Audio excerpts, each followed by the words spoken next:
Dickey भांगी 2 लाख लुट ताहा पुणी जनगहलीपूर्ण रास्तार सुटबुट पिंधि बाइक रे आसी लुटिछंती 2 लाख रु अधिक टंका। बलांगीर सहर रेलवे स्टेशन मुख्य रास्ता आईसीआईसीआई बैंक सम्मुखर होईछि लुट। लुट शिकार होईछंती बलांगीर सहरर किट्रापड़ा कॉन्ट्राक्टर अंकुश होता। शनिवार थिबारु से तांको लेबर पेमेंट पाई टंका आनिथिबा बेले किछि टंका पेमेंट करिथिबा बेले किछि टंका आईसीआईसी बैंक रे डिपोजिट करिबा पाई जाइथिले।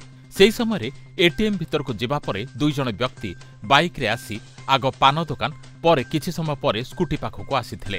कला रंगर सार्ट पिंधिथिबा दुर्बृत्त डिकी भितरु टंका नै बाइक रे नाली रंगर सार्ट पिंधिथिबा व्यक्ति सह फेरार होई जाइथिला।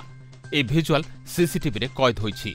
तेबे 2 लाख रु अधिक टंका लुट होइथिबा अभियोग करथिबा सह टाउन थाना रे एतला दैछंती लुटर शिकार होइथिबा युवक।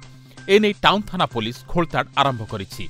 तेबे दिन दीपहरे मुख्य रास्तार तापुणी जनगहलीपूर्ण स्थानरू लुट होइथिबा बेले एनै पुलिसर कार्यकलाप उपरे प्रश्न उठैछंती स्थानीय लोके। Bureau report Geetanjali news.